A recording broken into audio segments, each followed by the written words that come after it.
Good afternoon, ladies and gentlemen, and a warm welcome to today's event, where we will be addressing international ocean governance and specifically looking into the Sustainable Ocean Initiative, SOI Global Dialogue with regional seas organizations and regional fishery bodies. So thank you very much for joining us today. Thanks also to MEP Chabaud and her team for kindly hosting today's event, and thanks as well to colleagues from CBD for kindly organizing this event with us today. Just some housekeeping rules from my side before we begin. I want to take the opportunity to let you know that the event is recorded, so the recording will be made available as of tomorrow at the website of the European Parliament Intergroup. Moreover, following the green light of speakers, we'll also be able to share their presentations through our website. At the same time, as we want to ensure that we have a discussion that is as interactive as possible, participants in the room, feel free to raise your hands during the Q&A session, so we'll be able to take as many questions as time will allow. Same for participants connected remotely through WebEx. So during the Q&A discussion, feel free to send us your question through the chat box, and then we'll be able to respond to these as we progress. Concerning the context of the discussion today, I'll just save the time for MEPs and co-organizers to kindly dive more into the topic, but I think we're all aware of the current momentum and the global policy landscape for the ocean. There is a growing need for further collaboration. There is also a need to present best practices and initiatives that are working very well on the ground. So we'll be hearing more about it as we progress. And of course, at the center of this collaboration lies SOI through its continuous efforts. So with no further ado, a warm welcome from my side, and I pass the floor to MEP Chabaud for her official opening remarks of the event. Thank you very much, Ilias, and good morning, everyone, and welcome to our speakers and participants present in the room or in line. I am delighted to welcome you today at the European Parliament. And first of all, I would like to thank a lot the Intergroup, EBCD, Ilias, Despina, Regine. It's all last event together before the end of our mandate, so probably one of the main one, and it has been a pleasure during 5 years to organize, to give a voice to the ocean and all ocean issues with you. It has been so easy to organize those events with you. Thank you very much, and yeah, I'm a little bit sad to say it's the last one, but many thanks to you. And so first of all, I'm happy to deliver you the good news that this morning at the European Parliament's Committee on Fisheries, we just voted on the opinion in favor of the ratification of the BBNJ Treaty. And so this is the first step towards the European Parliament's consent to the BBNJ ratification. Next will come the vote in the Committee on Environment on April 18th, and then I hope the vote in plenary on April 25. It will be our last plenary meeting in Strasbourg. So before the end of our mandate, and I am rapporteur for Renew on those for the opinion and the vote in Envy as well. So as you all know, the international framework for ocean governance has recently become particularly dense with the adoption of the new Kunming-Montreal Global Biodiversity Framework adopted in December 2022 at COP15, and its famous 30 by 30 target. In other words, the conservation at 30% of terrestrial, marine and coastal areas, and the restoration of 30% of degraded ecosystems by 2030. At European level, we have translated already this ambition to our regional level and strengthen our framework for biodiversity with the adoption of the nature restoration law. It has been a little bit hard, but we did it. It indeed sets the objective to restore at least 30% of our ecosystems in poor health by 2030 and 90% by 2050. And thence, at the international level, with this adoption of the BBNJ Treaty 1 year ago, with its signature in September 2023, and now its progressive ratification by the parties. All these commitments are an excellent signal for better protection and sustainable management of our marine resources. And the challenge now is everything has to be done now. The challenge now is to ensure that these commitments are properly implemented and articulated at regional and then national levels. And the discussions and the link with existing regional frameworks, in particular regional fisheries organization, and the new BBNJ agreement that we will have today was already there during the BBNJ negotiations.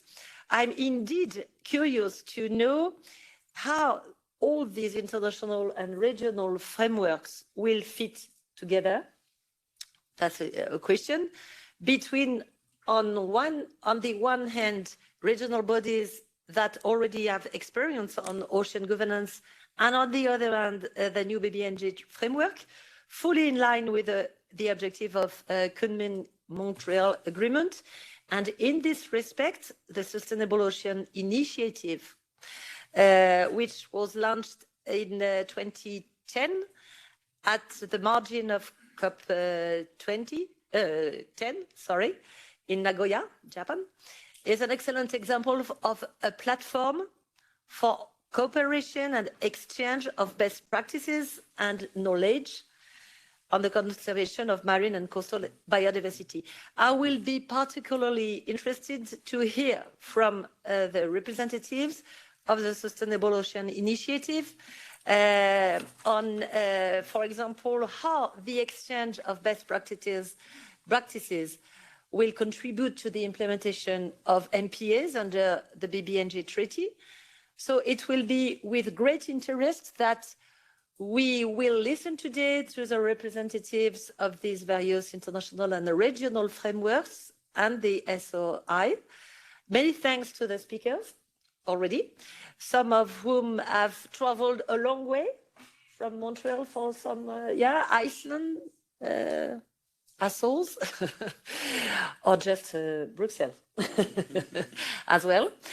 Without further delay, I will give back the floor to Ilias to moderate the rest of this event. So I wish all a good conference and good exchanges. Thank you. Thank you very much, Ms. Chabaud, for your kind words. Thank you for your kind words. Moreover, for setting the scene with regards to the discussion to follow. From our side, on behalf of the Secretariat of the Intergroup, please allow me to say that it's also been with great pleasure to have had this collaboration with you throughout this mandate, for being part of the wave, or for being the personification of the ocean wave in the European Parliament for this mandate. So thank you very much for your leadership. Seamlessly looking into the agenda of the event, I'll just provide the floor to Mr. Joapiot and Ms. Charlotte Salpan, who is connected online. There is an echo in the room, so is there perhaps... Yeah, all our microphones are with your computer, probably. So hope it's better now. So I'll give the floor now to Mr. Joapiot and Ms. Salpan, who is connected with us online, for some opening remarks as well when it comes to the evolving global policy landscape for oceans, as well as its implications for regional cooperation and coordination. So Joe, the floor is yours. Thank you so much, Ilias. Thank you indeed, Madame Chabaud, for hosting us and working with us in this event, as well as EBCD and the Intergroup, who have been great colleagues and collaborators in many different areas of our work. My name is Joe Appiat. I coordinate the work on marine, coastal, and island biodiversity at the Secretariat of the Convention on Biological Diversity, or the CBD. We coordinate the Sustainable Ocean Initiative at the CBD, and we work closely with our colleagues in FAO and UNEP to coordinate the global dialogue with regional seas organizations and regional fishery bodies. But before we get into that, I wanted to, together with my colleague Charlotte Salpin from Doualos, set the landscape a bit, outline a little bit of the global context in which we're doing all this work and the kind of big picture of what we're trying to do here. And in that regard, I'm going to give a brief introduction and overview of the Kunming-Montreal Global Biodiversity Framework, which is an important basis around which we organize all of these dialogues with regional organizations. So, next slide, please. So as many of you, hopefully all of you know, the global community collectively took a major step forward in a snowy night in Montreal, Canada, in December 2022, in the presence of world leaders, in adopting the Kunming-Montreal Global Biodiversity Framework. This is, I can confidently say, probably the most ambitious set of global goals and targets for nature that we've ever seen. So certainly a major step forward, but also in many respects, perhaps we maybe didn't go far enough in some things, but nonetheless, it was a really important framework that was adopted, and now we need to put it into action, which is what we're doing. Next slide, please. Now, an important aspect of the Kunming-Montreal framework is a logical separation between the goals that we want to achieve and the actions that we need to do to achieve those goals. So a lot of the focus has been placed on the targets, on the action targets, 30 by 30, for example, being one of those action targets. But a lot of focus was also put on the outcomes that we want to see from those targets. It's certainly important to say what we need to do, but in order to know what we need to do, we need to know what we want to see at the end of that. So we have a set of carefully constructed goals that speak to the conservation and sustainable use of biodiversity and ensuring that the means of implementation are put in place to achieve those. Next slide, please. Now, a lot of what we're focusing on, and really the crux of what we need to do, are the 2030 action targets. There are 23 action targets, each of them quite verbose and long. So I certainly won't go into all of them, but I did want to highlight just a few of these targets that are really important for the oceans and marine and coastal biodiversity. So we have a target on spatial planning, and of course we know marine spatial planning has become really critical part of our work. Target 2, as Madame Chabaud referenced, on restoration of 30% of degraded areas. Target 3, the famous 30 by 30 target, calling for 30% the conservation of 30% of marine and coastal areas by 2030. We also have a target 4 on halting extinction of threatened species, target 5 on sustainable harvesting, which is a critical, really a lot of the core work of many of our productive sectors, target 6 on invasive species, target 7 on pollution from all sources, and target 8 on climate change and ocean acidification. Next slide, please. Target 9 on looking at the benefits to be derived from sustainable use, so not only minimizing the negative impacts of unsustainable use, but maximizing the benefits from sustainable use. Target 10 on sustainable management of areas that are being used for fisheries and aquaculture. This is a new target that carries over from Aichi Target 7, but Aichi Target 7 only looked at forestry and agriculture. Here it includes fisheries, which recognizes the important stewardship role that fishing and fisheries communities have. Target 12 on blue spaces. This was a brand new term in the context of the CBD.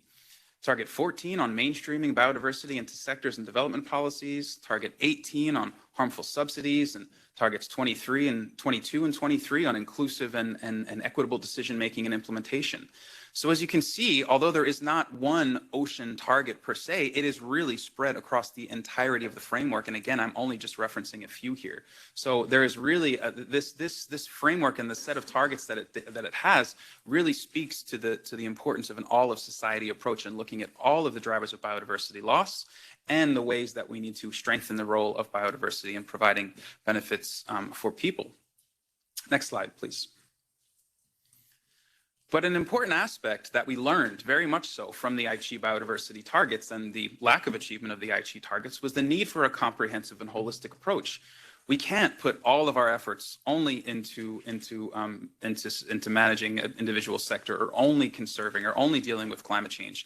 These need to be cohesive, they need to be complementary, and they need to be part of a collective overall strategy that drives towards common goals. This was something that was very clear from the outcomes of the Aichi targets, in which significant steps were made in certain targets, but very much there was a lot of regression in some cases on some of the other issues on the other targets. So this was very much how we're presenting and contextualizing the framework as a cohesive whole. Next slide, please.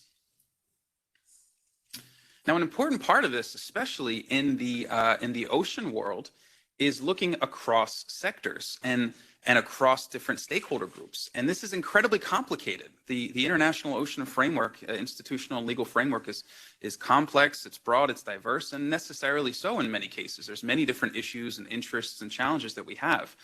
But we not only need to soften and in some case break these silos, at each of these levels, we need to facilitate dialogue across these scales, across the global, regional, and national levels, and acknowledging that this cross-sectoral dialogue needs to be reflected at different scales, at the global, regional, and national levels. So this is one of the things that we're really focusing on trying to do in the Sustainable Ocean Initiative Global Dialogue, and we'll talk a little bit more about how we do that in the next presentations. Next slide. So just to wrap up, we see from the GBF heightened ambition that we know requires urgent and scaled up action. These are very ambitious targets, which is a great achievement, but it also means that we have to do a lot more than what we've been doing. And we need to improve the enabling conditions to do that.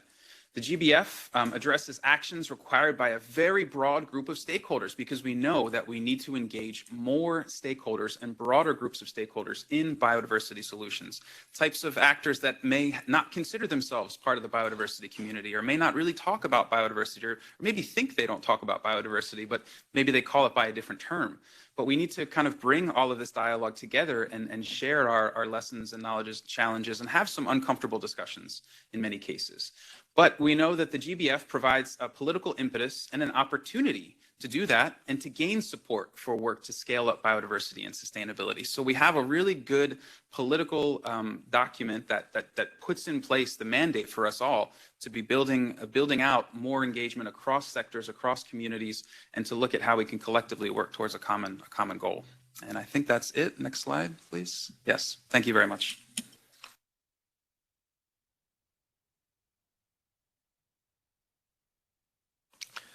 Thank you very much, Joe, for your presentation, for sharing with us the vision of the GBF, the 2030 targets and the 2050 goals, but also for underlining the urgency to act, as well as the need for a comprehensive and cohesive approach. Our next speaker is Ms. Charlotte Salpan, who is connected with us online. So I'd like to give you the floor. Ms. Salpan is working at the UN Division on Ocean Affairs and Law of the Sea, and she'll be with us to talk more about the BBNJ agreement. So Charlotte, thank you for joining us. Thank you very much. Good afternoon to all. I'm a Senior Legal Officer and Head of the BBNJ team in the Division for Ocean Affairs and the Law of the Sea of the Office of Legal Affairs of the UN, which currently serves as the Interim Secretariat for the BBNJ agreement. It's a real pleasure to be with you today, as we really stand at a transformative moment for the ocean, and I think Joe highlighted some of the aspects of that. Last year, the UN adopted the historic BBNJ agreement, and this is what I will cover right now. The agreement is the first comprehensive cross-sectoral ocean treaty in decades after its parent convention, which is the UN Convention on the Law of the Sea. It really represents a collective path towards improving the health and resilience of marine ecosystem. It is also a path towards greater equity in benefiting from and participating effectively in ocean activities. So you may wonder, what are the main elements of the agreement? The agreement provides tools to strengthen the sustainable management of activities in over 2/3 of the ocean. That is a vast area that belongs to no single state, yet is humanity's shared responsibility. Strengthening international cooperation and coordination is really a critical underpinning of the agreement and also part of its general objective. Several organizations have competence over specific sectoral activities in areas beyond national jurisdiction, such as fishing, shipping, or seabed mining. However, I think it's fair to say that up to now, there was really limited coordination in implementation, and there were also some gaps, leaving, for example, cumulative impacts of human activity on ecosystems largely unaccounted for. So the agreement really changes that in several ways, including by requiring the promotion of coherence and coordination with relevant legal instruments and frameworks and relevant global, regional, sub-regional, and sectoral bodies, and the establishment of arrangements for regular consultations to enhance cooperation and coordination with and among such bodies. The agreement also provides for the fair and equitable sharing of benefits from activities with respect to marine genetic resources and digital sequence information. As you may know, marine genetic resources have many potential valuable uses, from bioremediation to medicine, and they are really a growing area of research, including in the biotechnology sector. Yet, the capacity to access and carry out R&D is uneven among states, so the agreement seeks to address that imbalance by providing for obligations to share both monetary and non-monetary benefits. Second, the agreement provides for procedures for the establishment and implementation and monitoring of area-based management tools, including marine protected areas. Estimates suggest that less than 2% of areas beyond national jurisdiction are currently under such measures. These are tools, as you may know, which may include restricting certain activities within a geographically defined area in order to protect and restore ecosystem and strengthen resilience to stresses, including, for example, those related to climate change. Third, the potential impacts on the marine environment of planned activities will have to be assessed before such activities are authorized to proceed, and the agreement establishes processes, thresholds, and other requirements to that end. Finally, and last but not least, the agreement requires its parties to cooperate in assisting other parties to achieve its objectives through the provision of capacity building and the transfer of marine technology. Modalities for doing so are provided in the agreement. These provisions will likely have a broader positive impact on states' capacity to implement their ocean-related obligations under international law. So taken as a whole, this new agreement strengthens ocean governance in several respects. First, the agreement fills certain regulatory gaps, for example, with regards to marine genetic resources and digital sequence information. It therefore provides regulatory certainty for states and various stakeholders, including the private sector.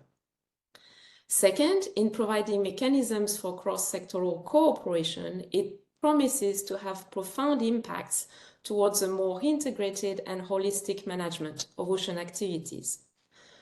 Third, the agreement also recognizes ecological connectivity, thereby acknowledging that the ocean is a continuum and the need for coherence between measures within and beyond national jurisdiction. Before I conclude, allow me to highlight some of the benefits that may be derived from becoming party to the agreement. The first benefit, obviously, is a collective one, and that is the enhanced conservation and sustainable use of marine biodiversity, which hopefully will result in improved health and resilience of the ocean.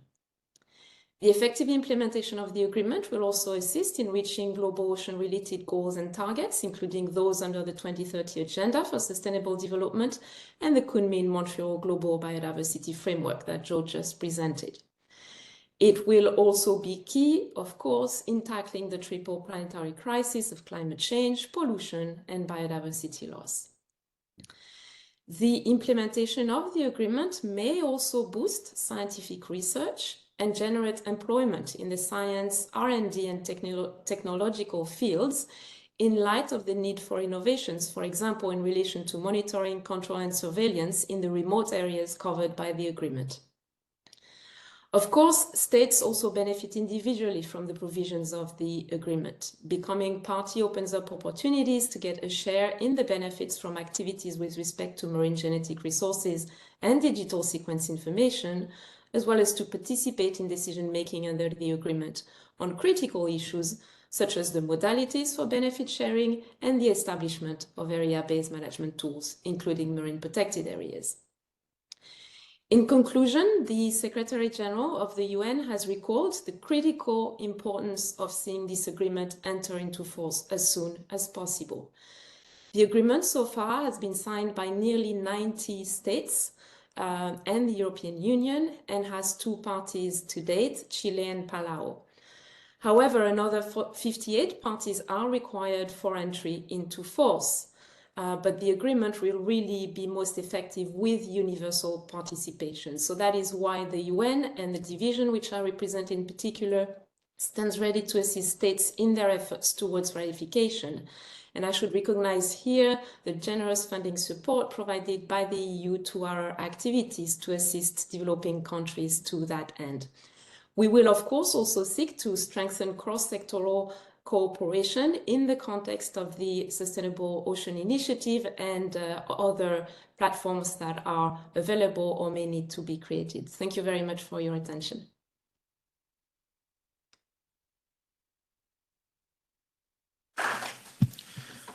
Thank you very much, Charlotte, for this very interesting overview of the BBNJ agreement, its main elements, but also for the call for its effective implementation, moreover for the advantages of that.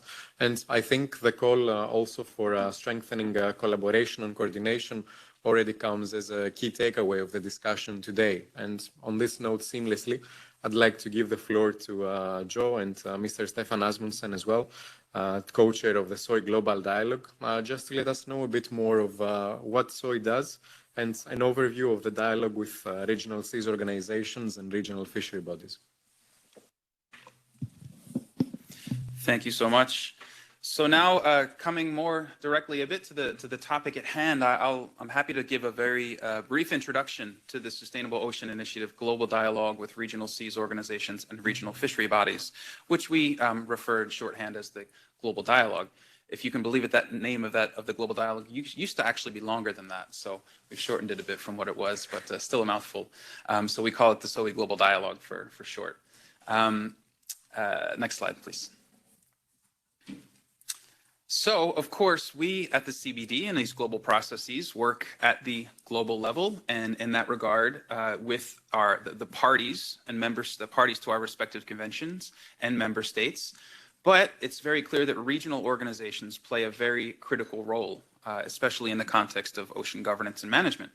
In particular, if we look at the regional seas organizations, regional conventions and action plans, and regional fishery bodies, they play very critical roles in translating global commitments to the regional level and facilitating implementation by countries, then reporting back on progress made, challenges and gaps to the regional level, and then subsequently back to the global level, thereby affecting and influencing the decisions that the Conference of the Parties and various global bodies take. So regional organizations are very, very critical part of this picture, but are sometimes kind of missing because they're not parties to these conventions per se, to these global conventions, but they're nonetheless really, really important.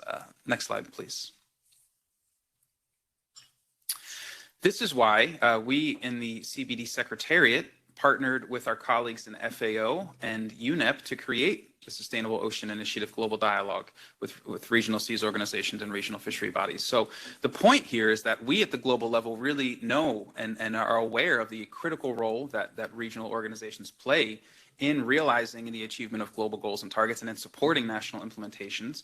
And this process has provided a means for us to kind of flesh out that role, to understand where the opportunities lie and understand how we can facilitate not only the strengthening and recognition of the role of regional organizations, but collaboration and cooperation between the different types of regional governance mechanisms that exist that are relevant to the ocean.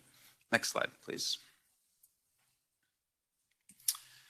So, basically, this is a process that is conducted through a series of meetings that happen every 2 years with intercessional work between them that brings together representatives of these regional organizations, regional seas organizations and regional fishery bodies, focusing very much so on regional governance mechanisms. Of course, we know there are many other types of regional initiatives that are happening, as well as with UN agencies and global and regional initiatives, NGOs and governments.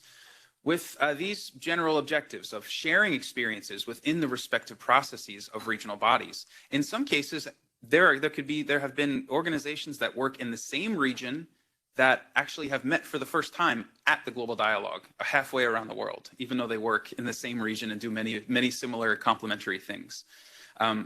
Drawing lessons from progress in regional cross-sectoral collaboration. We know many parts of the world, this paradigm of regional cooperation is really growing and gaining momentum. And this is an opportunity and a platform by which we can try to cross-fertilize those positive experiences into other regions as well and encourage other regions to learn from progress. Identifying opportunities for collaboration between regional seas and regional fishery bodies. This is meant to be an informal space by which these different types of groups can explore what could work for them and how this aligns with their respective mandates and their challenges and capacities. And then finally, and this actually, the last point has become very important and will be very important for the next meeting, is to identify the key roles for regional organizations in the context of global goals and targets and frameworks. As I said, it's sometimes hidden a little bit between the lines of these major global agreements where these regional bodies fit in. And this is a platform for us to kind of flesh this out and put some meat to the bones that we know are there. Next slide, please. So just to give a sort of snapshot of what we've done so far, we've had 3 meetings, generally intended to happen once every 2 years, but COVID caused a bit of a hiccup in 2020. So we had the 3 meetings, and these have all been generously hosted by the Republic of Korea. We organize these together with UN Environment, UNEP, and FAO, with generous financial support of the Ministry of Oceans and Fisheries of the Republic of Korea, as well as with the National Marine Biodiversity Institute of Korea. And this next meeting will also be organized with support from the French Biodiversity Agency and the government of Monaco. Previous meetings have benefited from support of the government of Sweden, the Japan Biodiversity Fund from the government of Japan, the Korea Maritime Institute, the COEM, another Korean Ocean Institute, and the European Union. And the next meeting is coming up in June in Seoul, in Korea. Next slide, please. So the 4th meeting will take place 11 to 14 June, and this will focus very much so on the important role of regional organizations and regional collaboration in the context of the Global Biodiversity Framework and the BBNJ Agreement. These are things that there's a lot that we need to sort of flesh out and understand how this all fits together and how these different types of bodies will coordinate with each other and collaborate. And it's something that we really need to kind of have this platform that can help us to better understand what we can do, what are the opportunities, how can we make it happen, because really at the global level, there's not any other spaces for us to kind of bring these kinds of groups together. And this is why we created this platform in the first place, to acknowledge that we need this kind of informal dialogue to advance these discussions, to feed into the formal process and to inform implementation. Next slide, please. I think that's it. So that's it. I'll pass over to one of the co-chairs of the Global Dialogue to give a little bit more of his take of how it's gone so far.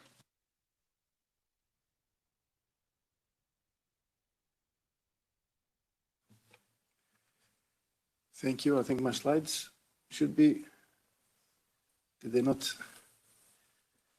make it all the way to Brussels? They are here. I just need 2 seconds to put them up. No problem. I'll wait 2 seconds.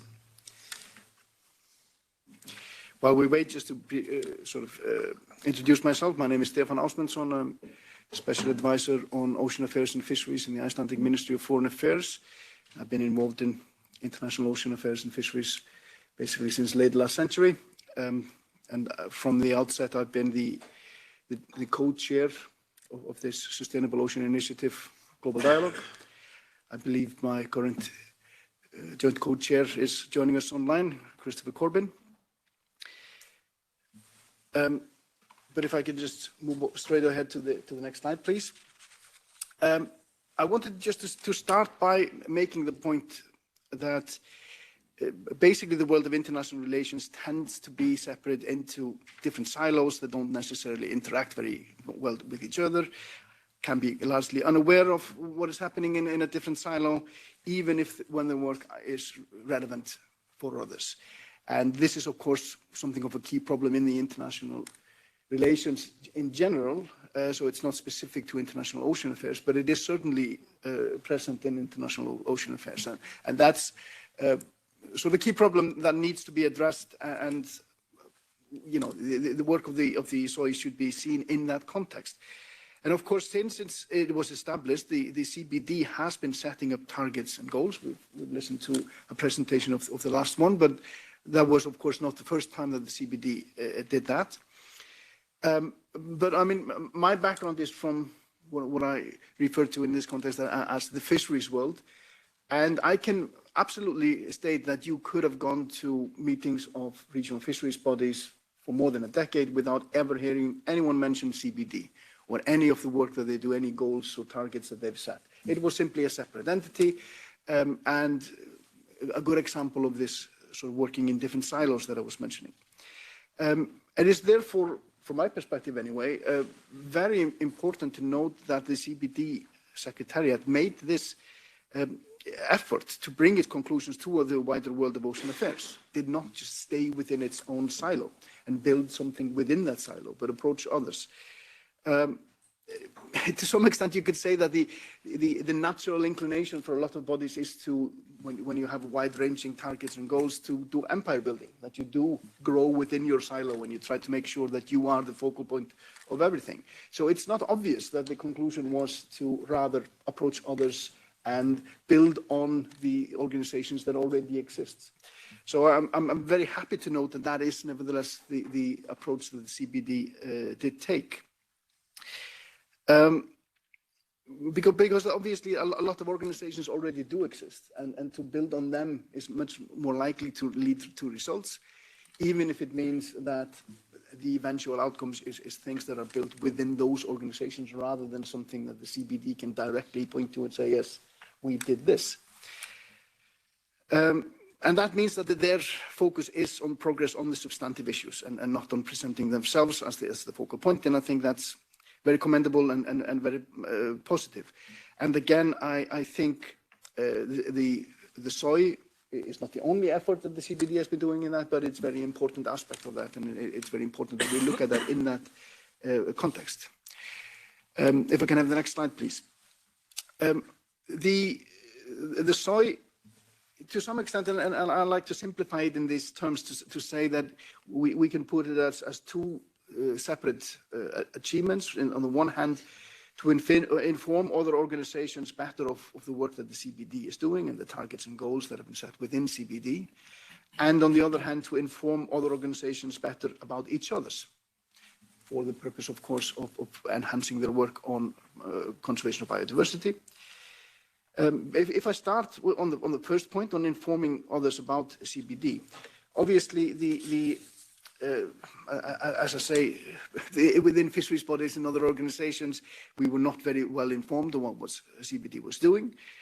But we've seen absolutely a very vast improvement in that. I mean, even in case previously when fisheries bodies were working on environmental issues such as rather than just managing the fish stocks, managing the effects that the fisheries are having on the wider marine ecosystem, that was previously not really done with any reference to the targets and goals and methodology that had been set within CBD, and that is very much changing, and we're seeing that change happening already now. And yes, so we're obviously not in a situation where this simply happened overnight, where before there wasn't the SOI and then SOI was established, and now everything is wonderful. This has been happening step by step, and it's a process that's still ongoing. But the difference is really very great in the level of just information that people within the wider world of fisheries, for example, have regarding CBD. I think it's, however, also important to look at the issue of how this has been leading to organizations being better informed about each other. If we look at in the context of SOI in particular, at regional fisheries bodies on the one hand and regional seas organizations on the other, even within the same region, these two organizations were not very much aware of what the others were doing. And even worse than that, they had misconceptions about what the others were doing. People who were working on these at a national level did not know each other. These were, again, a very good example, unfortunate, but good example of these sort of different silos when it comes to international ocean affairs. There were already some moves, I would say in particular, being where I am, I would mention the Northeast Atlantic, where there had been moves to build bridges between those. I was myself present at the very first meeting of the heads of delegation of NEAFC with the heads of delegation of OSPAR, for example. And in retrospect, it's almost funny to think about it, how sort of the misconceptions that these two groups had about each other. But that has been growing. And I think it's very important to note that sort of domestic aspect of it, which SOI has absolutely contributed to. That is to say, by bringing together the secretariats and representatives of the organizations, that is something that those representatives then bring back home. And at a domestic level, it results in better information sharing and better coordination, which again leads to better or easier coordination at the regional level. So this is sort of a benefit gift that keeps on giving in that. A virtuous cycle, if you will.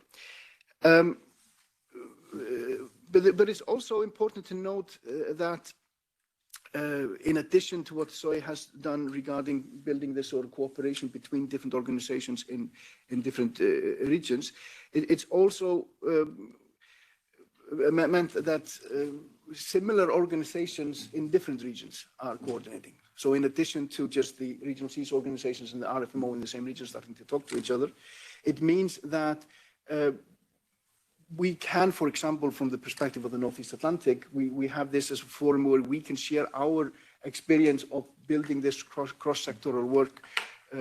We can share that easily with other fisheries organizations in other regions of the world.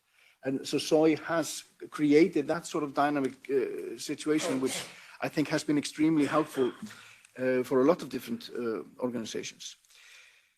And finally, it's been very important to have involved also the relevant global organizations, in particular FAO and UNEP, who have engaged in this really from the outset, which also means in sort of sharing the knowledge and supporting the work of all of this from the outset. And it comes back to the point I was making regarding the choice of the CBD not to go empire building, and it's that these other organizations join in these efforts to try to make these types of organizations work with each other, rather than FAO trying to make sure that the fisheries bodies are doing everything that matters.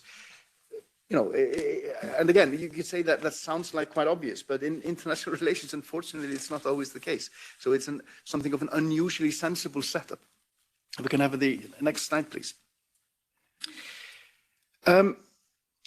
So in practical terms, the SOI has basically created a platform for cooperation that has been very useful for many organizations that would not otherwise necessarily have started to consult each other, let alone started to cooperate and coordinate. And this has in turn then led to various very practical and specific projects where organizations have worked with each other. And again, different types of organizations, different types in same regions, have the opportunity to present examples, and others can then learn and benefit from that. Obviously, we don't have a situation where we can just copy paste. For example, the experience we have in the Northeast Atlantic, you can't really go into any other region and just do exactly the same, because the situation is different in every region.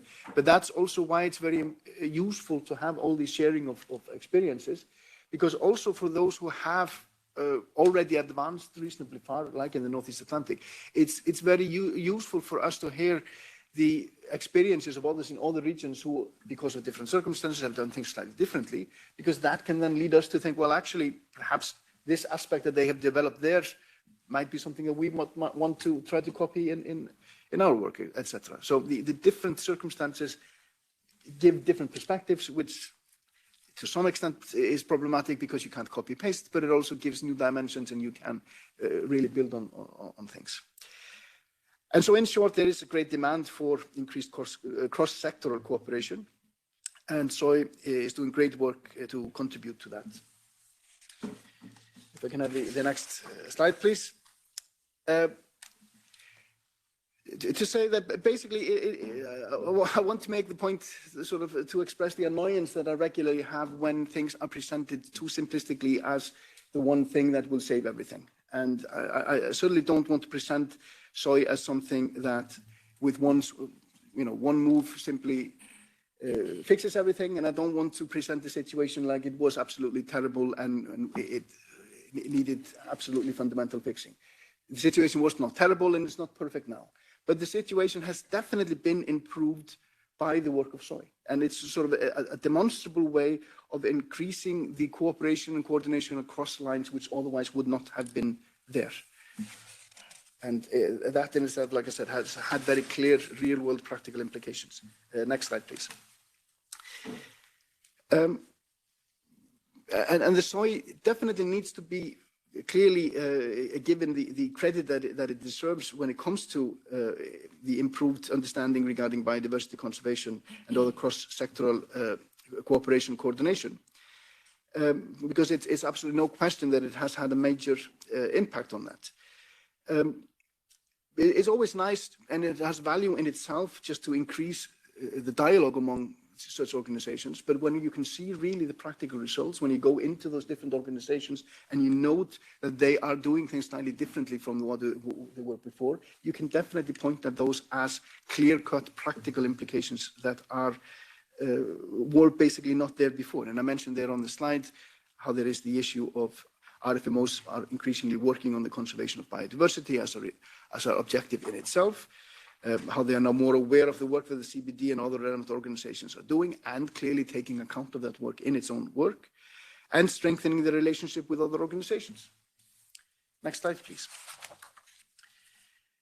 Just as a final note, to say that my hope for the future, having looked at what SOI has achieved already, I hope that's only the beginning. As I said, this journey certainly has not finished. So I'm hopeful that this is something that this forum can continue to yield great success. And I think it's again worthwhile to thank the organizations who have been dealing with this, who were not obvious that they would not necessarily choose this way of working. The CBD and organizations like the FAO and UNEP who are working with them, but also importantly for the regional organizations themselves, when they were approached by this, again, it was not obvious that they would choose to cooperate in this, but they have done so. And I think that's quite noteworthy, and I think we need to thank them for the cooperation that they've shown, which has, in my opinion, clearly strengthened their own work. But also I think we just, among those who deserve thanks are the countries that have been supporting the work. And obviously, like Joe mentioned, the Republic of Korea has been hosting this and giving great support. And we're here in the European Parliament, so I think it's worthwhile to note that in the past we had support of the EU as well. And without that type of support, obviously, this type of work could not take place. Thank you.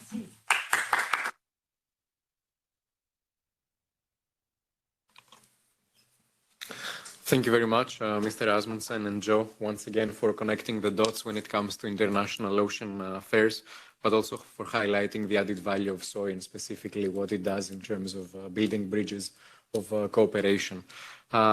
Looking at the events agenda, 1:40 is when we should be able to finish with the next session that follows. So if MEP Ms. Chabaud agrees, we can kindly ask speakers to follow to limit their intervention to 5 minutes each, so that at least we can ensure some burning questions from the floor by participants in the room. So on this note, our next set of speakers will be addressing experiences in regional cooperation and coordination towards global goals for the ocean. And starting with Ms. Rudiger Strempel, Executive Secretary for HELCOM, who is connected with us. No, sorry, connected. I'm very sorry. Who is here with us in the room? Apologies. The floor is yours. Thank you very much. I hope you can hear me. 5 minutes is a tall order. I'll try, though. I wasn't prepared for this. So I have a presentation for you. First slide, please. I've been asked to talk to you about HELCOM, but I can't talk to you about HELCOM without first talking about the Baltic Sea, especially as I assume that some of you are not very familiar with the Baltic Sea. So let me just give you a quick introduction. The Baltic Sea is a unique but young and fragile ecosystem. It's a semi-enclosed sea, as you can see in the slide. It's a small sea, it's semi-enclosed, very limited water exchange with neighboring North Sea. As a result, it's one of the biggest brackish water areas in the world. So we have decreasing salinity from the southwest to the northeast. As a result, we have a very interesting mix of species, which you don't find in any other sea, actually. We have overall low biodiversity with only about 3,000 macro species, but around 300 of the species in the Baltic Sea are specifically adapted to these conditions. Now, this very small sea has a very large catchment area, 4 times the size of the sea itself. That's the hatched area you see in that slide there, which reaches all the way down to Belarus, to Ukraine, to the Czech Republic, and into Norway. This is an economically very vibrant area, which is home to 85 million people who successfully go about their business and thereby create environmental pressures on the Baltic Sea, especially if you consider that there are 7 major rivers, and major is the operative word here, flowing into the Baltic Sea, countless smaller ones as well. It's also a very busy waterway. It's one of the most heavily navigated areas in the world, with approximately 1,500 boats out there at any given time. And boats actually is not the right word, because we're talking about larger vessels, meaning IMO registered vessels. So you can imagine that the Baltic Sea is subjected to a lot of pressures, and it's woefully badly equipped to deal with them. Next slide, please. So this had an effect, of course, and since the end of the 19th century, the condition of the Baltic Sea declined rapidly and massively, to the extent that by the middle of the 20th century it was considered the most polluted sea in the world. And the then 7 countries around the Baltic Sea in 1974 decided to sit around one table and adopt a convention to actually protect the Baltic Sea, the Helsinki Convention on the protection of the marine environment of the Baltic Sea area. In light of the geopolitical changes and also advancements in international law and policy, environmental law and policy, such as, for instance, the adoption of CBD, it was deemed necessary to revise this convention. This took place in 1992, and the current convention entered into force in 2000 is the basis of our work. And you can see the structure here. I will not go into this now. Of course, you'll get the presentation. I'm always open to questions, of course. Just very briefly, we now have 10 contracting parties, of course, which means all 9 Baltic Sea countries and the European Union. We have the usual convention bodies. We have a coordinating hub, which is the Secretariat, the organization I work for. We do a lot. One thing we don't do is we don't call the shots. We need a decision-making body to do that, and that, of course, is our convention, the Helsinki Commission, the Helsinki Commission, hence HELCOM. And we have scientific advisory bodies because we're a science-based organization, which is something we pride ourselves in. Next slide, please.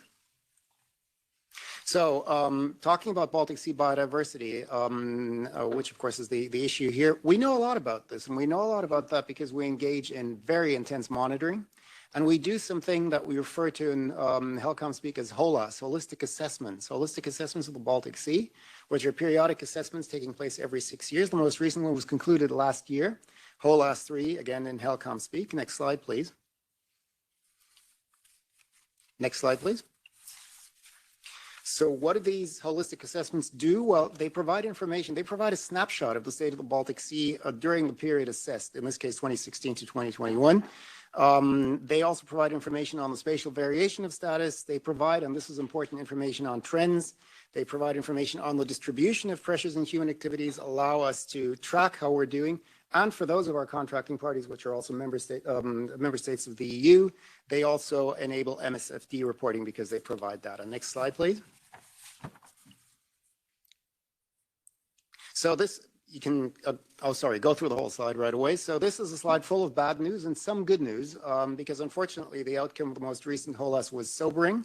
We found that the Baltic Sea has not really improved in the period assessed. There's little to no improvement. There's improvement in some areas on some issues, but no improvement across the board. The Baltic Sea continues to be under increasing impacts from climate change, biodiversity degradation, all this catalyzed by eutrophication, pollution, land use, resource extraction, and what have you. So this is not good news. We need transformative change. But there is good news here as well, because for one thing, our ecosystem knowledge is better than it's ever been. This has been the most comprehensive HOLAS we've ever had, and we know more than we ever did. And we also did find out, and this is proven by the recent HOLAS, that measures to reduce pressures do have a beneficial effect if they're implemented. Next slide, please.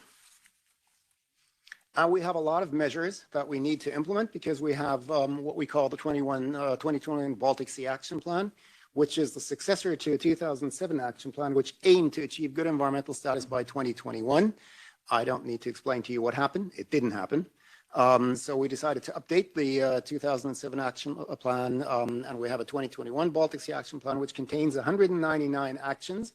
And this is the point where I usually get asked why not 200. The answer is I don't know. It was 199. These have to be implemented at the very latest by 2030, but they are being implemented as we speak.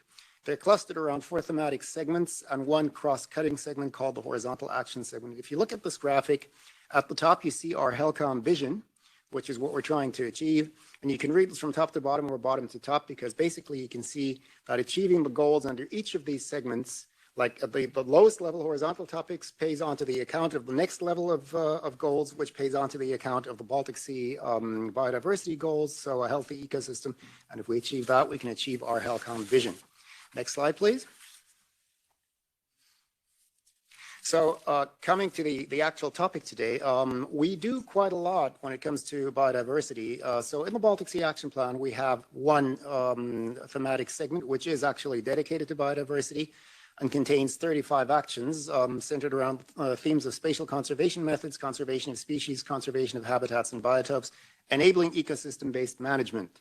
And these are being implemented as we talk. Let me just quickly focus on MPAs and OECMs, which is a key issue for us. As of December 2022, and that hasn't changed since then, the Baltic Sea MPA network covers approximately 16.5% of the Baltic Sea. 13.2% is attributable to HELCOM MPA, so MPAs established under HELCOM, 178 of those at the moment. We are committed, and this is also in the Baltic Sea Action Plan, to advancing the 30 by 30 target. And in doing that, we're also very closely looking at the issue of OECMs. We've been developing criteria, we've been developing a common understanding, and I believe we are actually the only regional seas convention. We were definitely the first regional seas convention to have developed such an understanding. Next slide, please. I'll now move on to fisheries. Again, we have a sea-based activities segment in our Baltic Sea Action Plan, which contains 16 actions related to fisheries management, bycatch, and fish stock management. We've developed, I mentioned, indicators that allow us to monitor progress. We've developed several new HELCOM indicators on fisheries, which we released in May of last year. We're working hard on aquaculture. We've developed new BAP on sustainable aquaculture, which was publicized in December 2023. We have a recommendation on sustainable aquaculture that's being updated at the moment. And this month, our new expert group on aquaculture, which used to be a correspondence group, is now an expert group, will be taking up its work. And I think actually, again, we're the first, at least the first European Regional Seas Convention to develop such specific guidance on aquaculture. We're also working on migratory fish, specifically salmon, eel, sturgeon, and sea trout. We have a draft recommendation targeting sturgeon migration, which is currently being finalized for approval, so they're working on that. Older recommendations on salmon and sea trout are being updated, and we're preparing a pan-Baltic project on eel. Next slide, please. I won't go into this now, but we are, of course, continually involved in global activities. This is one example, one case in point, but we also go to the various UN Ocean conferences and so forth. We attended the UN Ocean Conference in Lisbon, for which we actually submitted 6 voluntary commitments. So HELCOM is working regionally, but always with a focus on global interaction and on global implications as well. And I won't say any more than that. I could say a lot more. If you'd like to hear a lot more, please reach out to me. My time's over. I think I've probably already overdrawn my limit. Thank you.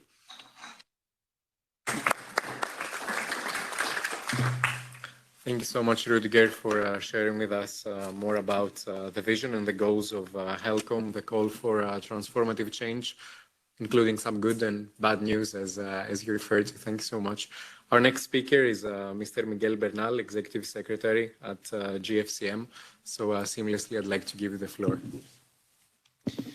Thank you very much. I will also try to be short and try to address some specificities in the Mediterranean in this time.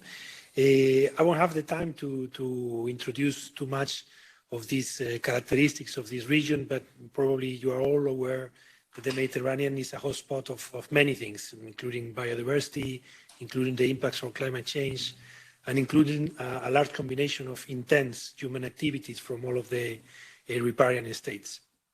The GFCM, the General Fisheries Commission for the Mediterranean, is an FAO body established in 1949. We are the organization that plays the fisheries, critical role in fisheries governance in the Mediterranean and the Black Sea. And we have in our mandate the capacity to adopt binding recommendations for fisheries conservation and management and for aquaculture development. The issue is that our mandate it has explicitly references to biodiversity conservation, and this has played an important role in us paying a lot of attention on having this cross-sectoral dialogue with regional CIS conventions and with other partners that are operating in our region. We have a very long history of cooperation with the United Nations Environmental Programme, and in particular with the Mediterranean Action Plan, UNEP-MAP. And during the last decade, we have been presenting some of the advances in this cooperation in the SOI Dialogue. This cooperation includes a number of joint projects and initiatives. We have particularly been collaborating on ecosystem-based management for blue economy, management of marine litter, spatial protection of sensitive areas and vulnerable species. And we must say that combining the efforts of both organizations, we have achieved important results. For example, the significant reduction of overfishing in the region, while at global level, we still have an increase in overfishing in many areas, or the adoption, for example, by UNEP-MAP of a sulfur emission control area in the Mediterranean. We heard early today, and I was actually taking notes on this, about the 30 by 30 objective, and this is an area where collaboration in the Mediterranean has been and will be crucial. As you know, and it was also the case for the Baltic Sea, the Mediterranean is a semi-enclosed sea with very limited spaces for all of the human activities that countries want to carry out. In addressing this target, it's definitely necessary that we find synergies between the mandates of the relevant organizations, in this case, for example, GFCM and UNEP-MAP. Currently, for example, fisheries restricted areas, which are a key spatial management tool that have facilitated the reduction in overfishing that I presented before, are not being accounted for this global target of 30 by 30 in spatial protection. It is therefore crucial that we collaborate and we find synergies, because otherwise, with the limited space available, if we don't take decisions that are coherent and take into account the mandates of each organization, we risk not having enough space to develop the activities we need to do. As you know, FAO is promoting blue transformation as the strategy to ensure that fisheries and aquaculture continue contributing to achieve global targets, including poverty, hunger, as well as biodiversity conservation. We are addressing this through a dedicated GFCM 2030 strategy that again mentions explicitly the need to ensure at the same time healthy seas and productive fisheries and aquaculture. I will just mention here that in 2016, when we reported for the first time to the SOI Global Dialogue about the uniqueness of this cooperation between the Mediterranean CIS Convention and RFMOs, we have always been a supporter of this CBD initiative because, as I said before, we strongly believe that is the only way forward for our region. We understand that this collaboration has been identified and promoted as a good practice, and we plan to continue enhancing and working together the two organizations towards the global objectives that we have also for our region. Despite the challenges we face, I'm optimistic about the opportunities that lie ahead, and in particular, following the adoption of the BBNJ agreement and the remit of the Global Biodiversity Framework, there is unprecedented momentum also in our region to strengthen these partnerships. It is also very crucial for us that we have the European Union as one of our members and one of the parties that provide us with financial support, but also provide us with a vision on how to ensure that these different objectives are well implemented in our region, including through these two organizations. I'm really looking forward to continue this dialogue, and probably we are going to do our best to be present in Seoul to continue this collaboration. And as I said, I believe all of our members in our RFMO, but also the participants in UNEP-MAP, strongly believe that this is the only way forward for our region. Thank you very much.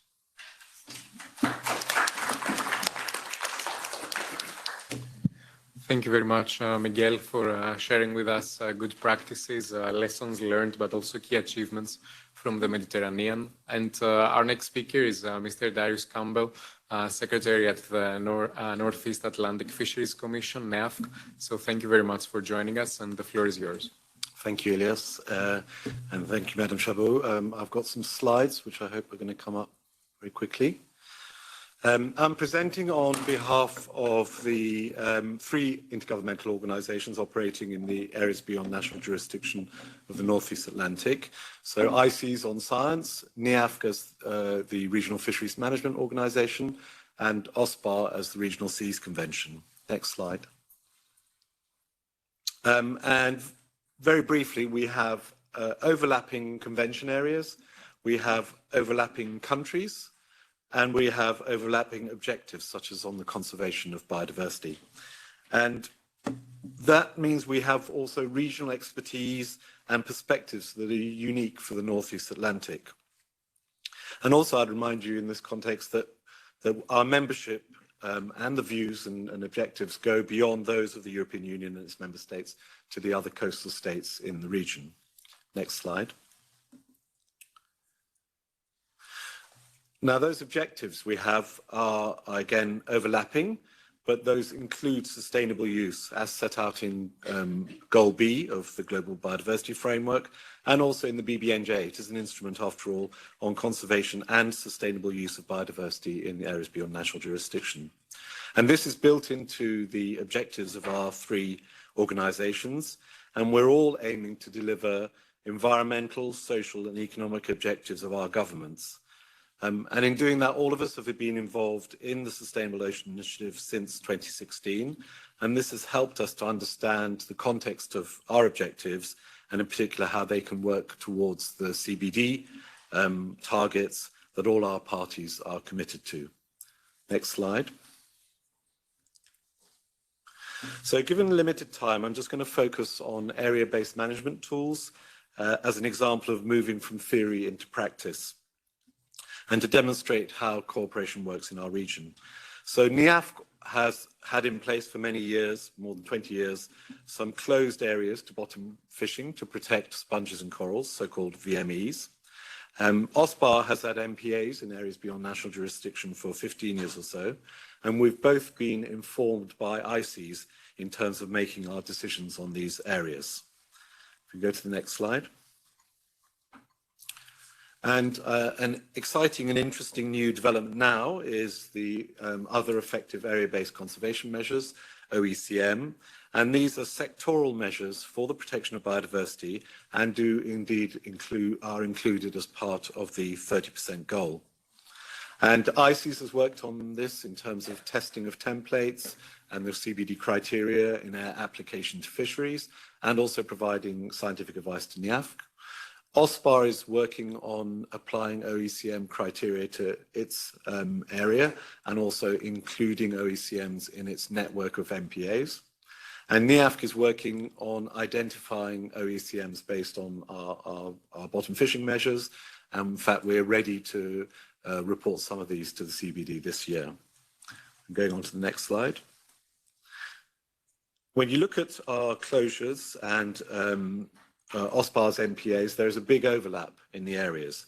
And whereas the separate measures, our closures and OSPAR's MPAs might add up to 28% of the high seas areas, when they're overlapping, this is brought down to 23% of the total area because of the overlaps.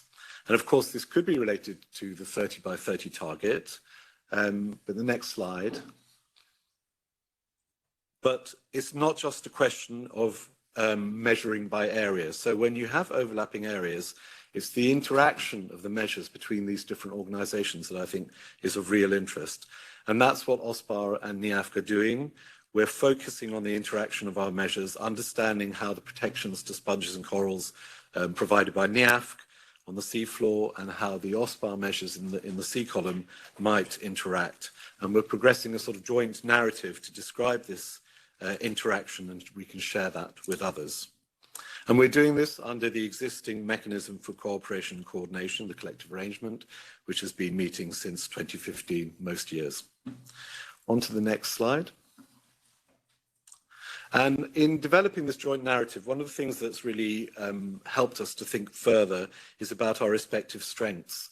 So, for instance, NIAF already has real strength in monitoring and control. We really know what's happening in our area in terms of the key fishing pressure. OSPAR does wider biodiversity and human impacts assessments through its quality status report, which has just been published last year, and through its MPA assessments. And ICES has a role in wider biodiversity and science and fisheries advice, and also specific advice. And it includes, of course, biodiversity and fisheries experts. So how can this be better harnessed? We'll see at the next slide. So thinking about the future, one of the things that I think has been really helpful for us in developing this joint narrative is looking at where else we can work together, especially in light of the Global Biodiversity Framework and the BBNJ. So one thing we're thinking about more for the future is, as NIAF has normally looked just at vulnerable marine ecosystems in doing its biodiversity assessments, we might ask ICES to help us look more broadly on biodiversity in these areas, and then OSPAR can also help us in that process. And also we're looking at, for NIAF again, to see are there actually any further actions we need to take with respect to the OSPAR MPAs. And there are other broader things we might be thinking about of the impacts of other activities such as those under the International Maritime Organization or the International Seabed Authority, and how we can extend our cooperation to that. So I think there's real momentum being given to us by the BBNJ and the CBD processes. And going on to my last slide. Just to go back to the Sustainable Ocean Initiative Global Dialogue, that's definitely been a catalyst for ongoing cooperation, and it does provide continuing opportunities for us to share our experience across the globe, and also, of course, us to learn from others, because other developments are happening elsewhere, and also that we can work together on the targets that are ahead of all of us from the commitments of all of our parties. So thank you very much.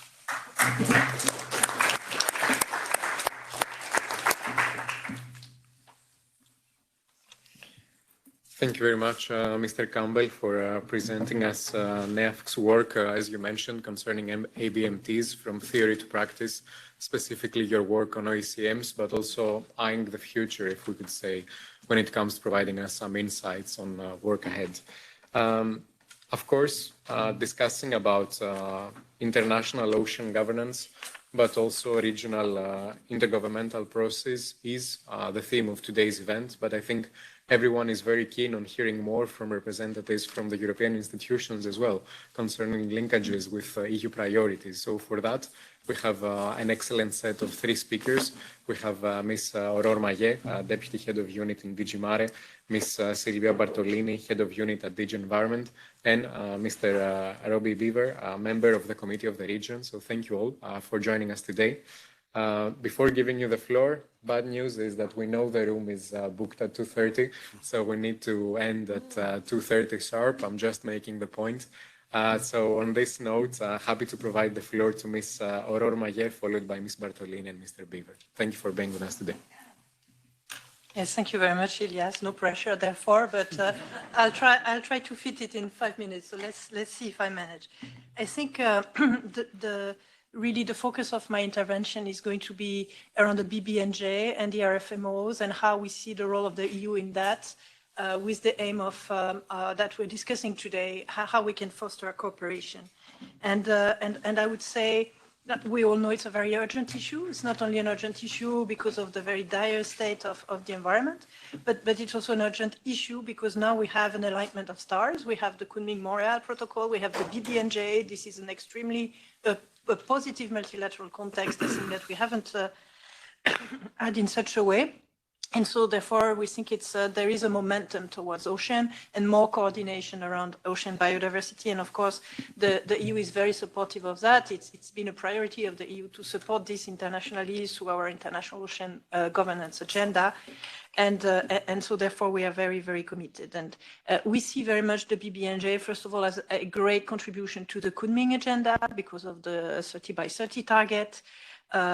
And of course, if we protect vast areas in the high seas, it could contribute a lot to the 30% target. So that would be extremely important. But that's not going to be easy, because if the BBNJ enters into force in 2026, which is reasonably optimistic scenario, which we are working towards in the EU and pushing very much so that that is the case, well, it means that we have 4 years to meet the 2030 target within the BBNJ.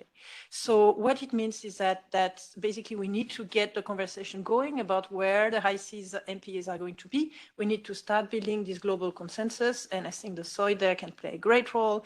Of course, the discussions in RFMOs, in regional sea conventions can play a great role in order to get there, because in 2026 we need to hit the ground running, and we need to have a reasonable level of global consensus around those already. So that's one of the reasons why we really appreciate the work of the SOI and all the work that's being done by the RFMOs and the regional sea conventions in order to get us there. From the side of the EU, we are committed to ratify the BBNJ before the UN Ocean Conference in Nice in 2025. And I know that the European Parliament is very busy also around the ratification of the EU. So thank you very much for that. And I hope we'll get there.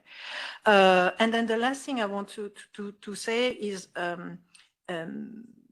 about the RFMOs and the regional sea conventions, because what the BBNJ will do is it will say, here's an MPA, and here are a number of measures that the BBNJ can adopt, but it will also say, here are a number of measures that the BBNJ cannot adopt because they're the responsibility of others, RFMOs, etc., the IMO, and it will make recommendations.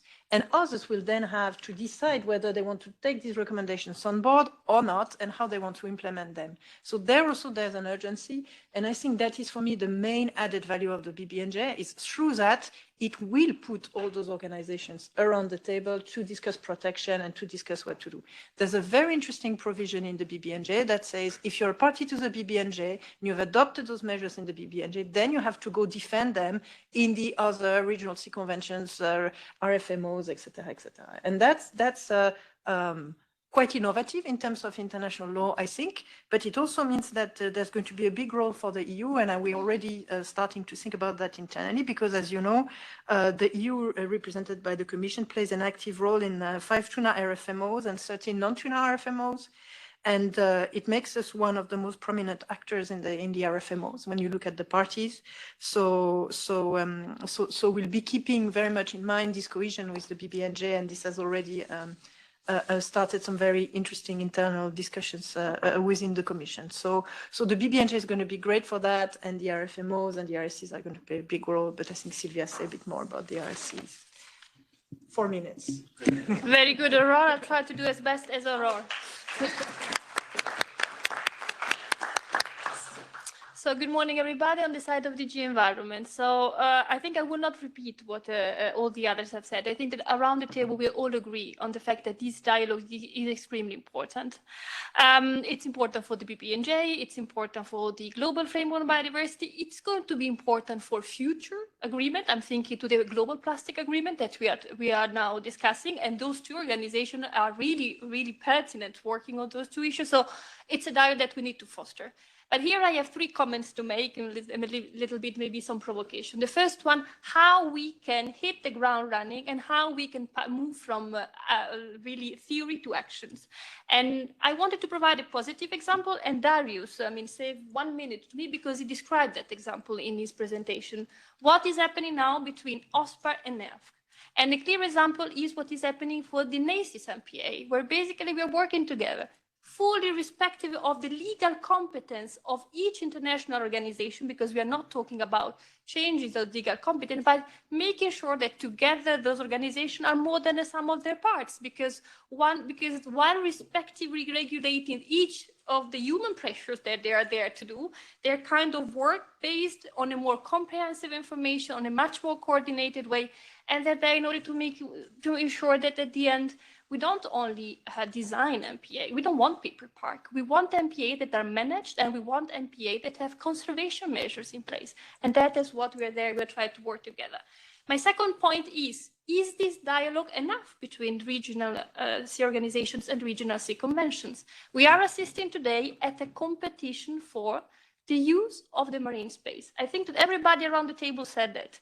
Particularly in UC Basin, think of the North Sea, think of the Mediterranean. We want to fish, we want to protect, we want to use the sea to roll out offshore. energy decarbonization is going to be one of the big things. We are now really working with them. Different member states are now trying to roll out offshore renewables in their spaces. And what we need to avoid there is that we need to avoid that this is done on a first-come, first-based approach. We need to do it on the basis of an ecosystem-based approach, where we take into consideration economic, social, but also environmental aspect. And if we don't plan it right, we don't make it. And that's why I would like to give another positive example that we're seeing today, which is the Greater North Sea Basin Initiative, which is an initiative that was promoted by France and Netherlands. And they were saying clearly, like, okay, we need to get together because we have a very close space, a lot of pressure. If we don't plan it together, we will not make it. And that is a cooperation between the Regional Sea Convention, OSPAR, between the Regional Energy Organization, and between the Regional Fishery Organization, which are now talking together in order to see on how we can plan it. There's going to be a first meeting in June at ministerial level, and another one in the Antwerp in November, on the 25th of November, and they're planning to adopt really council conclusions on that. And that's really like just something that spurred a bigger discussion, which is what was said before. The cross-cutting dimension is what is most difficult in the seas, but it is what it is most needed. And we need to have those difficult discussions. Those discussions are going to be difficult, but if we don't do it, we'll not make them, we'll not make it right. And my third point is at the level of more EU, because at EU level, I mean, it's very good to talk the talk internationally, but we need to walk the walk at home, because that is it is on that, it depends on much we are going to deliver at home that we will base our credibility vis-a-vis our international partner. So it is clear that at EU level, we have a 30 by 30 objective in terms of protecting our sea. Madame Chabaud mentioned before the nature restoration law, 15% of restoration for marine area by 2030. The restoration is passive in the sea, so the majority of that restoration is going to be done through MPAs. And today, our seas are only protected by 12%. And if we do not talk more between the blue and the green community, we're not going to make it. And if we don't make it at EU level, of course, our credibility at international level is going to be impacted. And that is, in essence, what we were trying to do with the Marine Action Plan that together with DG Mare we launched last year. There was a lot of talk about the proposal of gradually phasing out bottom trawling, but that action plan included much more. And I think that one of the important parts of that action plan was governance, was the establishment of a special group that for the first time has brought together fisheries and environmental experts, and that meets together in Brussels and that are now fostering that discussion. So you see, what is true at international, regional, is also true at EU and national level. So I'll stop here, and then I think that we can have floor to discuss this. Thank you.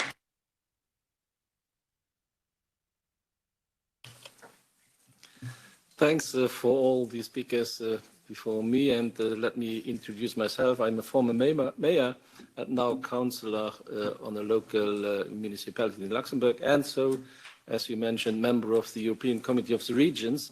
Just to say that we are those who... Excuse me, sir. Yep. Before you leave, Madame, I would like to, we forgot to mention that we have today the representative of the Belgium presidency and the children are there too. And because, I wanted to, we didn't present all the people around in the room. So I just want to, sorry, take the floor. Thanks. Yes, just to underline that we as locally and regionally elected people are those who implement all the policies on the ground. And the Committee of the Regions is an EU institution and a consultative body that represents local and regional authorities in the EU institutions. Our main tool is the preparation of opinions.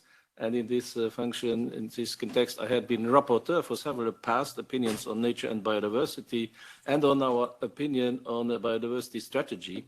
And I represented the Committee of the Regions in the COPs on Convention on biological diversity in 2018 and 2022. This information just to underline our commitment to the subject of today's conference. We acknowledge, in our opinions, the need for more compelling and easily communicable goals and targets in the past 2020 Global Biodiversity Framework, including increased attention to the services offered by freshwater and the high seas and their respective biodiversity. As also rapporteur on the nature restoration law, we fully supported the targets of land and marine restoration up to 2030 and even by 2050, all ecosystems in need of restoration striving to be aligned with the Kunming-Montreal Global Biodiversity Framework. Restoration targets should cover land and sea areas respectively.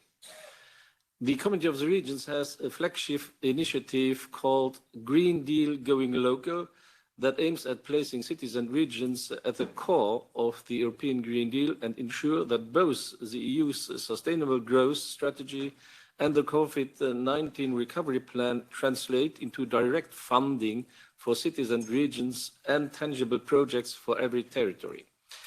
This initiative includes a working group aimed at working on the Green Deal, taking into consideration several policy areas, including maritime policy.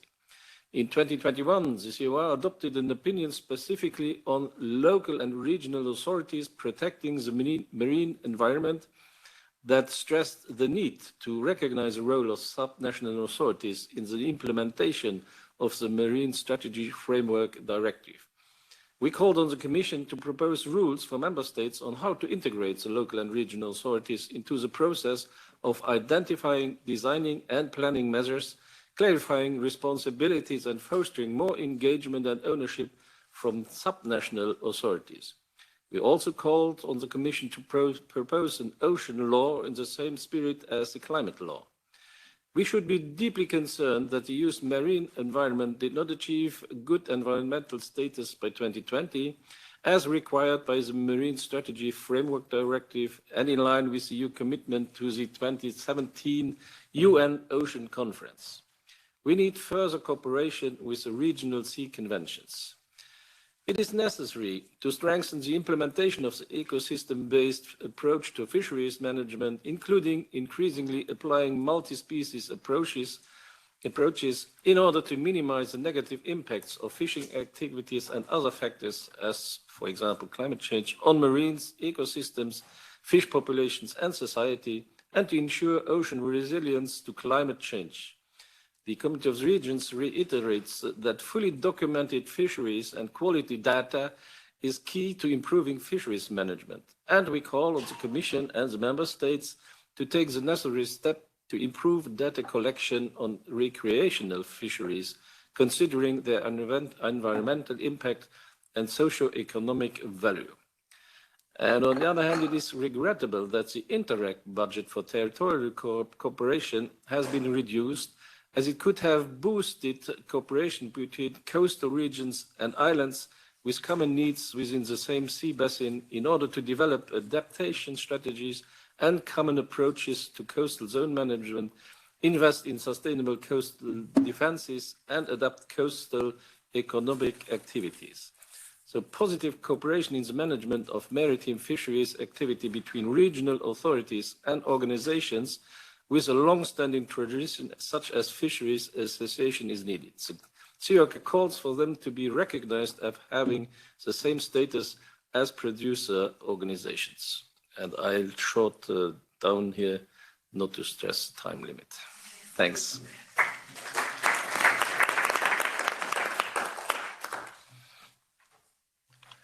Thank you so much to Ms. Maillet, Ms. Bertolini, and Mr. Beaver for your remarks, but also for helping us reach a Q&A discussion at this time of the event. So perhaps we can take one or two questions from the room. Yes. Good afternoon. This is Javier Garat. I'm the chairman of the European organization representing fishing companies, Europesh. And I have been the chairman of ICFA, the International Coalition of Fisheries Associations, for several years, and I'm now vice chairman. And I would like to say, yes, a few words to tell you that I'm so happy that SOI exists and that you are able to sit together and collaborate and exchange opinions about what you are doing. And also very happy with invitations that we have received several times from from SOI. I hope this occasion I could attend the meeting. But from a fishing industry perspective, we are promoting the balance between conservation of biodiversity, sustainable use of natural resources, and food security. Don't forget that we are feeding millions of people with the healthiest animal protein with the lowest carbon footprint. And sometimes we see that in those organizations that are not related to fisheries, but are impacting fisheries, they are not so aware about this. And actually, they don't care about this. So it's important that everybody knows what the others are doing, what the success stories that we have, for instance, within the European Union, and also with in the framework of regional fisheries management organizations. We saw some examples today, because sometimes it looks that when you go, for instance, to CITES, or you go to the World Trade Organization, or you go to other non-fisheries environmental organizations, you don't see those success stories there. It looks that everything is terrible and we're doing nothing, but this is not the reality. So let's talk in a positive way about what we're doing. Of course, we're not perfect. We need to improve, but this is for me a very important step that you took. So I would like to congratulate you from a fisheries perspective, fishing industry perspective. Thank you.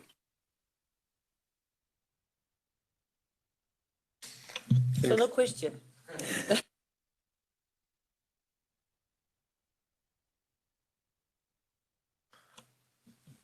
Any other person from the room, perhaps? Or I don't know, Chabaud, if you have a question. I may have a question. I don't know to who will want to answer, but I often say that the blue diplomacy is a tool for multilateralism and for peace, because we need to discuss, we need to have through the sustainable ocean diplomacy initiative, you show us that you bring the dialogue, etc. So what do you think about this idea that ocean is a tool to protect multilateralism? And today it's very important, I think, for all of us to protect multilateralism and peace. You live that every day in your own areas. So who wants to answer my question? I can try to make a stab at that. I agree with you that it's very important in that. And I think it's important, again, to reiterate what I said in my previous statement, how it's building on what already exists. There's always this danger of building something new that creates a tension that does not need to exist, creates a problem that needs to be resolved rather than letting things fit in. And I think, mentioning, for example, the BBNJ agreement, it's very important the provisions that are written into that agreement regarding respecting the organizations that already exist, that the BBNJ is not going to set up area-based management on where another organization has the legal competence to do so. So it sort of ferments and it strengthens the work of others.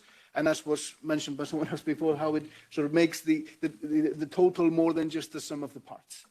And I think the SOI is an example of how that, but certainly not the only one. But the way it hopefully sort of goes out and influences others to use that same approach.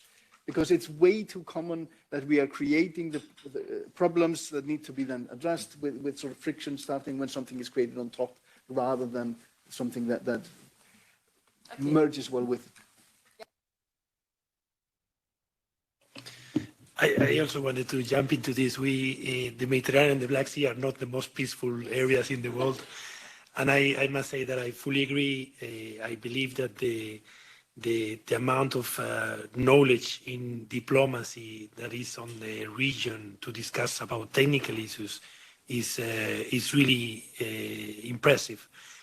During all of these difficulties and conflicts in our region, the countries have continued to talking about fisheries in our RFMO, but also about other things in other organizations. So I do fully believe on that role.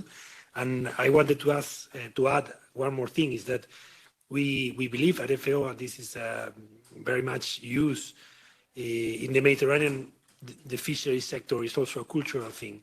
And I must say that a healthy coastal communities with healthy fisheries sectors and healthy fisheries operations are also a tool against crisis and against wars, against pressures on these coastal communities. So I fully believe on that, and I think that's a role much often forgotten, but it is there, and the knowledge accumulated in this regional organization is very large on these things. Yes, the question is sparkling lots of replies, so I think it's a good sign that you're hitting on a nice point. But just to say that the BBNJ was also hailed by the UN Secretary General as a victory for multilateralism, and I think it was quite a success that it was possible to agree the BBNJ by consensus in the UN, I think. And that says how much, this treaty was important both to the north and the south, and I think it's a very positive sign for its future implementation, and I think we need to continue building on that. But just to say that it's interesting to think that 60% of the planet, the ocean, so most of the surface on Earth, is actually governed by international arrangements. Not by nations alone, but by all of us together. So through UNCLOS, through the BBNJ, through the RFMOs, etc. And it's not how we look at it normally. We tend to think about management of these things from a different perspective. But I think it's quite amazing that we're actually doing that. Thank you. So the conclusion. Many thanks to all the participants. It was very, very, very interesting. I've heard a lot of things, but I would like to highlight that there is not only this target 30 by 30. Of course, there is. It was very interesting, yeah. And many thanks to coming to us to speak about the global biodiversity frameworks. And of course, a lot of you spoke about the silos. That is our problem. We need to put an end to the silos, and we are all trying to have a global and an integrated and holistic approach on all those ocean issues. It has been my main topic during 5 years here, because it's the problem at all the levels. And here, for example, we are very focusing on fisheries, because we have a PECH committee. It's a competence, an exclusive competence for EU. But there is no border in the ocean. I am a former sailor, and I can tell you that I've never seen any borders in the. Even I am also a diver, so there is no border in the sea, and we put. I think we need this international convention of the sea. Of course, we need it, but the problem, it's put borders everywhere in the ocean, and now we are trying to run after the holistic approach that we have created. We have created those silos. So that is, and I think we need to trying to cut the silos. Probably we need to. It's one of also another issues for me to use the SDGs. Because if we here at EU level, we always speak about the Sustainable Development Goals, saying that we need to see if we are aligned with the SDGs. But we should change of paradigm and put the SDGs at the backbone of our policies. And it should help to cut the silos, for ocean issues. For example, if we have this approach, the integrated, holistic approach on ocean issues, of course, we will take into account together fisheries, protection, and all topics. So I think, and for that, I think we need, at EU level, the Sustainable Ocean European Dialogue. And that's what I think we could push, and we want to push through this Blue Deal that we are expecting for the next mandate. I think we really need, at the Commission level, at the Parliament level, and even among the Council, we need to build this crew, this ocean crew of team. And I think we need, among the Commission, because we have also representative from the DG Research here, and the DGRTD is not, the DG Move is, I don't know if there is a representative or not, but we need a team on ocean issues inside EU. And I would like to highlight that for EU, there's a tool that we should need on ocean, on those topics, to implement both the Global Biodiversity Framework and the BBNJ. It's the Samoa agreement. We voted yesterday here in the Parliament the ratification on this Samoa. You know, the Samoa was the post-Cotonou agreement between EU and 79 countries around the world. And there is a chapter on ocean governance. And for us, I think it's a tool that we could use in our ocean diplomacy.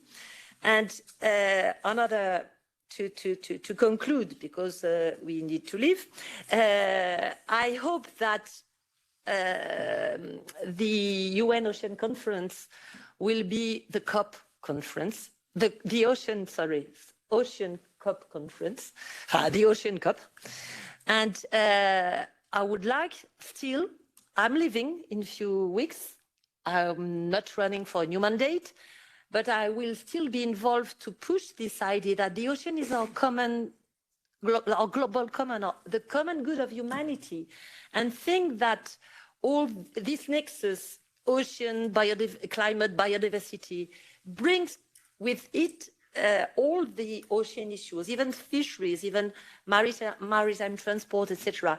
And just think that there is no borders in the ocean, and thanks to what it provides to humanity, ocean is our global common. Okay, thank you very much.